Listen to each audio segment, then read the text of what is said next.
Savoir et comprendre les plus récentes nouvelles qui nous touchent. Tout savoir en 24 minutes. Et on fait le tour des nouvelles et de l'actualité avec Florence Lamoureux. Salut Florence. Salut pour une dernière fois de la saison. Oui. C'est l'heure de faire le tour des unes. On va débuter avec la une du Journal de Montréal ce matin. Sur la plume de Clara Loiseau et Anouk Lebel, des citoyens qui se sentent laissés à eux-mêmes devant les montagnes de déchets qui s'accumulent sur leur rue, dans leur quartier, une semaine après avoir perdu une partie de leur vie dans des inondations, là, je vous rappelle, dévastatrices qui ont fait les manchettes dans les derniers jours, qu'on juge comme historiques. Plusieurs citoyens se sont confiés au journal disant c'est toute notre vie, tout ce qu'on a gagné, qui sont partis, qui ont été détruits. En ce moment, on peine à joindre nos assurances, puis on nous dit qu'on doit nous-mêmes commencer à arracher nos planchers, jeter nos déchets. Puis ce sentiment-là de vraiment se sentir complètement abandonné, bien, c'est un sentiment qui est partagé à Laval, Longueuil, Saint-Lin-Laurentide, Lanoret, Terrebonne, Louisville. C'est vraiment là, dans toutes ces villes-là, que le journal a rencontré des citoyens qui se sentaient vraiment complètement abandonnés par les autorités. Puis, ben, ce que ces gens-là mentionnent, ce qu'ils disent, ben, c'est qu'on n'a pas le choix de louer nous-mêmes des conteneurs en ce moment, de débourser des fortes sommes d'argent, même si les assurances ne nous remboursent pas, parce que la ville ne vient pas ramasser nos déchets actuellement, ne vient pas ramasser nos encombrants, on est obligé de s'organiser nous-mêmes. Là, on essaie de s'entraider, maison, mais tout le monde est complètement dans le jus en ce moment, tout le monde est dans le néant. Puis ça, c'est près d'une semaine plus tard. On en a parlé dans les derniers jours. Mais ce que plusieurs citoyens disent, c'est comment j'ai pas réussi à parler à quelqu'un des assurances ou juste quelqu'un qui me rassure et qui me dit « Oui, madame, vous allez être remboursé à telle chose ou vous êtes couvert sous tel motif. » On est incapable d'avoir cette confirmation-là. Nous, on doit débourser pour des conteneurs. Il y a même des citoyens qui se sont fait dire ben, vous-même, vous devez. C'est complètement dégueu. Il y a même des citoyens qui se sont fait dire ben, vous devez vous-même emmener vos encombrants, vos déchets au centre de déchets carrément. Des personnes âgées qui se confient au journal complètement découragées, en pleurs, disant hey, moi, je suis pas capable de faire ça, j'ai pas d'aide ou quoi que ce soit. Puis, évidemment, ben, les collectes se font attendre. Il y a des porte-parole, par exemple, de la ville de Longueuil qui dit bon, on va faire la première collecte le 20 août prochain. On est le 16 actuellement. Là, on promet une prochaine collecte dans 4 jours. Là, pour ceux qui nous écoutent en vidéo, vous avez vu les images dégueu à l'écran, des déchets, de la pourriture avec des bébites qui commencent à s'infiltrer là-dedans. Je pense qu'on comprend comment les gens se sentent. C'est complètement fou, même pas de devoir débourser de l'argent quand tu sais que tu en as perdu pour je sais pas combien de milliers de dollars. Puis pas capable de parler à personne. Puis il faut que tu te débrouilles après ça toi-même. C'est ça le plus insultant. Va porter tes cochonneries. Ben, va porter tes cochonneries, arrange-toi, sac tout dehors. Puis à chaque fois que tu vas mettre les pieds en dehors de ton chez vous qui est lui-même inondé, surprise, il y a de la scrap à la grandeur de la rue. C'est effectivement vraiment, vraiment, vraiment triste à regarder. Puis c'est dur parce qu'il y a peu de recours. Puis je m'imagine même pas être insulé de ces gens-là parce que sincèrement, ceux qui me connaissent là, savent que j'en horreur l'administration. Là. Moi, je suis pas bon là, pour remplir des formulaires, essayer de comprendre la paperasse de ci, de ça. Je deviens comme pour vrai un zombie, un épais, un idiot. Je regarde, je sais pas qui a. Moi, si j'étais coincé dans un dédale administratif avec mes compagnies d'assurance, là, Florence, je ferais une crise. Fait que je me mets dans les souliers de ces gens-là puis je fais oh mon Dieu, OK. Tu sais pas combien tu vas être remboursé. Tu sais pas combien d'argent exactement tu viens de perdre. Tu es obligé de jeter tout ce que tu as accumulé, tout ce que tu as dans la vie. Tu es obligé de le sacrer au chemin. Ça pue chez vous. Il n'y a pas de service d'après-sinistre qui est disponible parce qu'ils sont occupés partout. Tu mets tout au chemin. Dehors, c'est le dépotoir sur ta rue. Puis tu le sais pas ce soir de l'aide. Vraiment, c'est ultimement angoissant. Je compatis sérieusement. S'il y en a ici qui nous écoutent, des gens qui sont sinistrés, vous pouvez nous écrire, partagez votre histoire.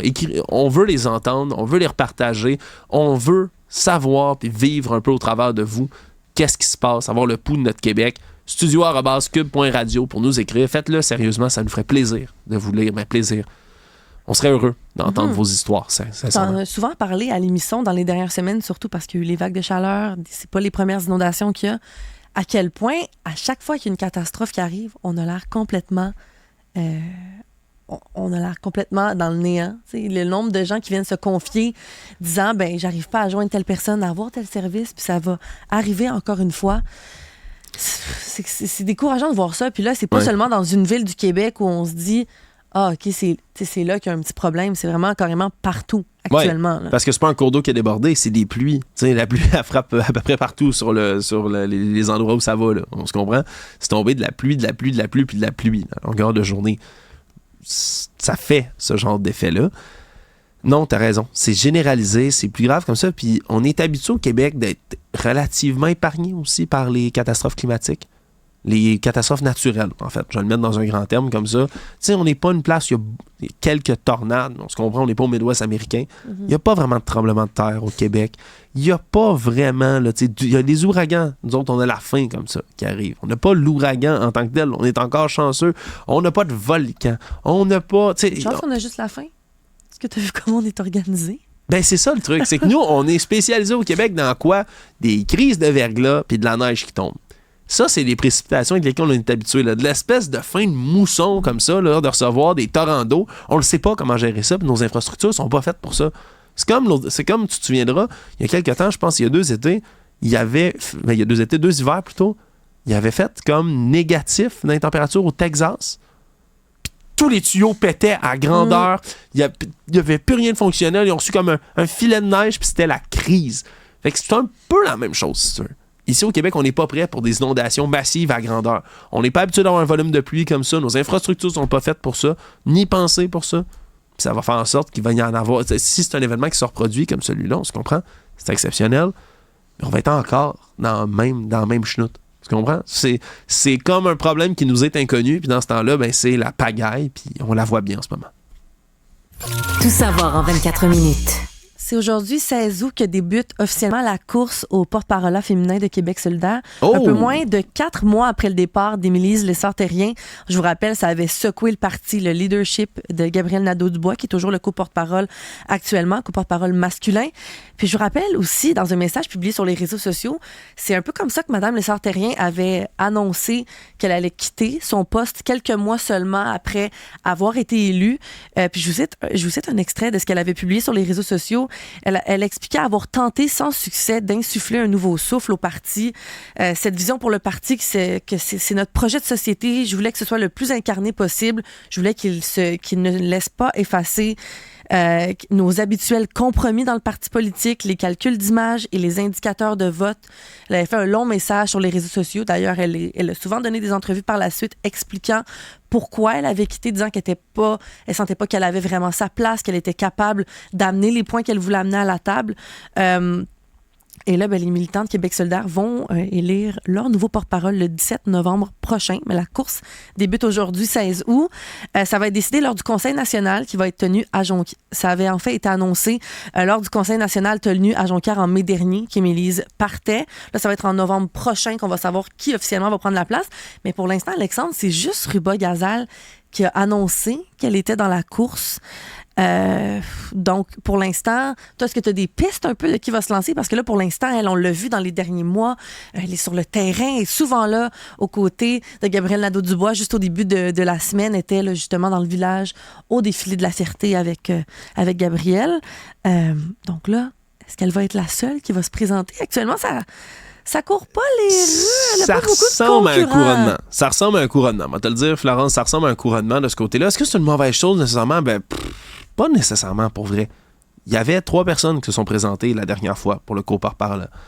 Il y avait Mme Émilie Lessard-Terrien qui a gagné, Ruba Gazal qui a perdu de justesse, puis il y avait aussi Christine Labrie. Christine Labrie, c'est elle en ce moment qui est chef co-porte-parole, pardonnez-moi, intérimaire en ce moment de Québec solidaire. Fait que ça peut pas être elle.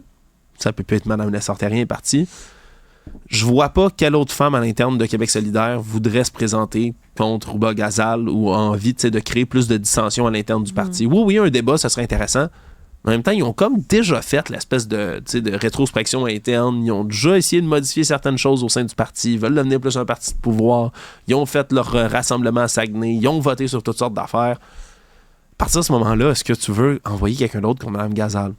Il y aurait Alejandra Mendez, on l'a reçue à l'émission cette semaine. Elle est super bonne, mais beaucoup plus, disons, nouvelle dans la joute politique. Pas très connue. Pas très connue non plus. Comparé à Ruba Gazal, c'est certain. Voilà. Donc, est-ce que... Je pense que ça va être un couronnement de Ruba Gazal, ou du moins, même s'il y a quelqu'un d'autre, je pense que c'est elle qui va l'emporter dans tous les cas, comme tout le monde le sait. Mais j'ai hâte de l'entendre. Tu sais, même si elle est toute seule, j'espère qu'elle va nous parler, qu'elle va faire des discours, qu'elle va expliquer sa position, puis voir sa vision à elle de Québec solidaire, c'est quoi? Dans la foulée du départ de Mme Lessard-Terrien, c'est quoi? Puis je vais te dire une autre chose aussi, Florence.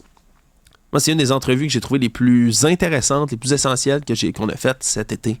ici à l'épisode, c'est avec Émilie Lessard-Terrien, justement.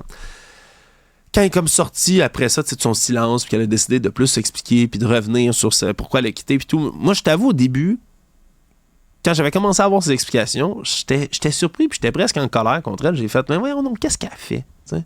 Elle part comme ça, claque la porte, elle fout le bordel. Mais pourquoi tu ferais ça, Émilie? Puis quand je l'ai eu en entrevue, j'ai comme compris. Je comprends un peu l'espèce de difficulté qu'elle avait. Les positions que cette femme-là, puis les convictions qu'elle a, elles sont réelles, elles sont sincères puis intrinsèques. Puis elle ne désavoue pas Québec solidaire. Demain matin, elle va voter pour Québec solidaire. On se comprend. Mais c'était quand même intéressant d'entendre c'était quoi sa vision des choses. Puis c'était pas aussi cru, puis c'était pas aussi dur que ce qu'on pensait. Puis elle était pas fâchée contre Gabriel Nadeau-Dubois nécessairement, mais il y avait une difficulté de faire ce qu'elle faisait en étant une non-élue qui se retrouvait là, à l'autre bout du Québec, qui essayait d'amener des arguments très régionalistes, très agricoles. Puis c'est ça que Québec solidaire a besoin. Puis c'est dommage, s'il vous plaît, sérieux, parce que Émilie, elle était excellente.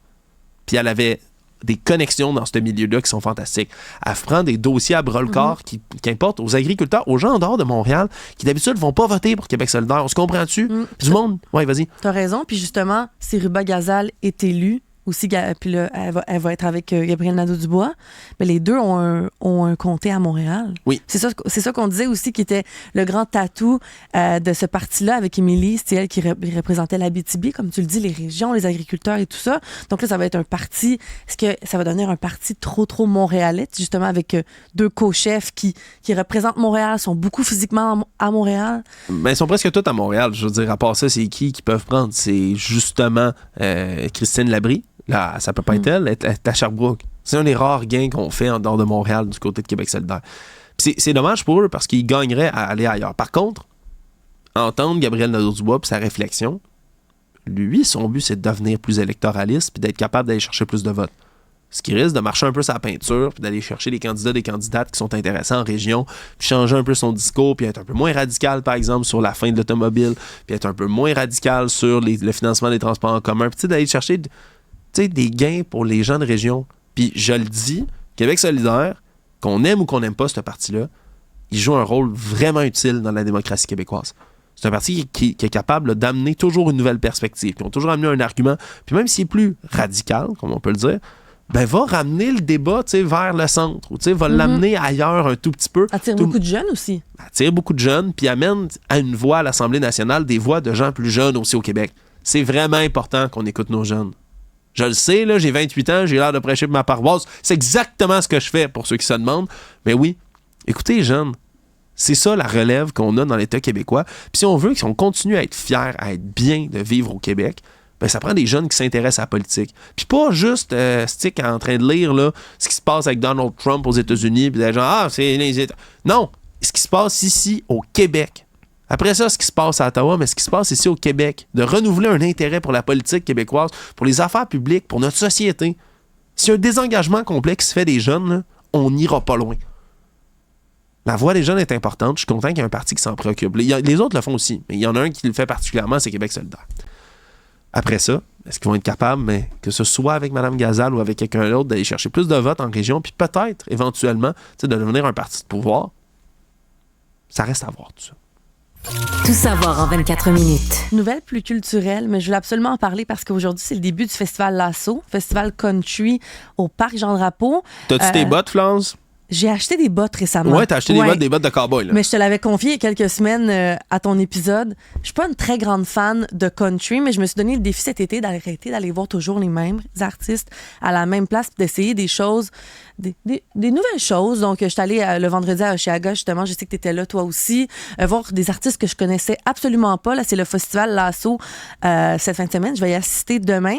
Événement country qui existe depuis seulement 3 ans à Montréal. On l'a vu dans les derniers mois, années, l'arrivée du country pop. Les gens s'intéressent de plus en plus à ça. Donc, on a voulu donner la place à Montréal, donner à ce style de musique-là, son propre événement.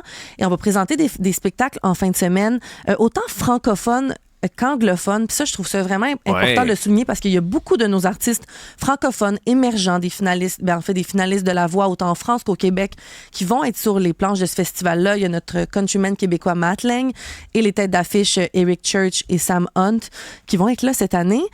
Puis vous avez peut-être pas eu la chance d'aller à Oshéaga. Il y a la journée du vendredi et du dimanche, si je me trompe pas, qui ont affiché complet. Mais l'assaut, il reste des billets, donc si jamais vous voulez vous en procurer, il reste pas beaucoup de temps, malheureusement.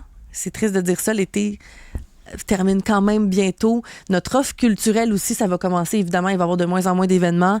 Donc, c'est le moment d'aller profiter de notre belle offre culturelle à Montréal, mais aussi partout au Québec.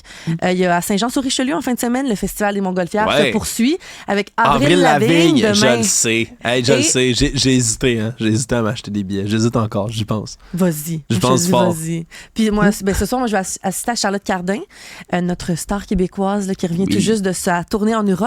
Puis normalement, aller voir Charlotte Cardin, c'est assez dispendieux. C'est à peu près des 90, 100 $ si vous êtes chanceux. Mais au Festival des Montgolfières, les billets, c'est entre 50, 60 $. Donc, il en reste. Donc, si jamais vous avez rien à faire en fin de semaine, vous voulez y aller à Annonce-Beau, puis justement, les billets sont pas super chers. Donc, c'est une chance, là, justement, de voir des artistes internationaux et québécois pour des prix là, un peu moins chers. Puis hier, en lien avec le Festival Lasso, j'ai trouvé ça intéressant, mais la ministre du Tourisme, Caroline Proulx, puis le ministre de l'Économie, Pierre Fitzgibbon, ont annoncé octroyer une aide financière de 350 000 $ à ce festival-là, disant ben ça attire déjà, après 3 ans, des centaines de festivaliers dans la métropole, avec des kiosques alimentaires, plein d'activités. Puis déjà, ça devient un incontournable au Québec, après seulement 3 ans d'existence. Donc, on va leur octroyer une aide financière de 350 000 $. Donc, je trouvais ça important de souligner ce matin. C'est beau de voir là, justement qu'on a une belle offre à Montréal. On en a déjà parlé ensemble. Ben oui, c'est tellement réjouissant. Puis le site du Parc Jean-Drapeau qui fait, là, on se comprend, c'était Oshéaga, Île-Sonic la fin de semaine dernière, Lasso cette fin de semaine. C'est comme un drôle de trio, mais c'est tellement beau. Le site du Parc Jean-Drapeau est magnifique. Les festivaliers sont de bonne humeur. Tout le monde qui va là est là pour avoir du gros fun. Puis ça me réjouit particulièrement. Puis oui, Lasso, moi, je suis pas un fan de country, pantoute. Pour vrai, je veux pas être pas fin, moi, ça m'emmerde comme musique. Mais je le sais que c'est vraiment quelque chose qui attire beaucoup de gens. Je suis capable de reconnaître un morceau qui est bon une fois de temps en temps, puis de voir les gens chanter, puis tout le monde habillé, tu sais, évidemment, à la mode country, puis se déplacer sur les îles du Parc Jean-Drapeau. Je trouve ça beau. Moi, je trouve ça beau. Bravo les festivals, bravo l'offre qu'on a culturelle à Montréal. Ça a été difficile pendant la pandémie, là, tu sais, on s'ennuyait de nos grands spectacles, on s'ennuyait des événements du genre, puis que ça revienne en force, puis qu'on soit capable là, de bien le faire vivre, puis que le gouvernement s'implique en plus. Ben, ça me réjouit, très sincèrement, Florence. Vraiment. Ça me réjouit. J'ai déjà hâte de voir ça. Puis j'ai déjà hâte de t'entendre nous raconter tout ça. Est-ce que tu vas à la recherche d'un beau cow-boy en fin de semaine? C'est-tu ça ton plan? Tu t'attendais pas à celle-là? Hein? Non, je m'attendais pas à celle-là. Mais je pense que mon plan... Le Québec veut les réponses, Lance. Un beau cow-boy, mais je pense pas que c'est mon genre. Non? Non. Non, pas en tout? Non. Bon. Vous l'avez entendu ici en premier, mesdames et messieurs. Si vous êtes un cow-boy, c'est terminé pour vous dans les yeux de Florence Lamoureux. Florence, c'est des bonnes petites blagues. Merci d'avoir été avec moi à l'émission tout au long de l'année. Florence fait de la recherche, Florence fait de l'organisation, du booking et également des nouvelles comme ça le matin avec moi. Merci beaucoup pour la belle saison, Florence. Merci, puis bonne dernière. Salut.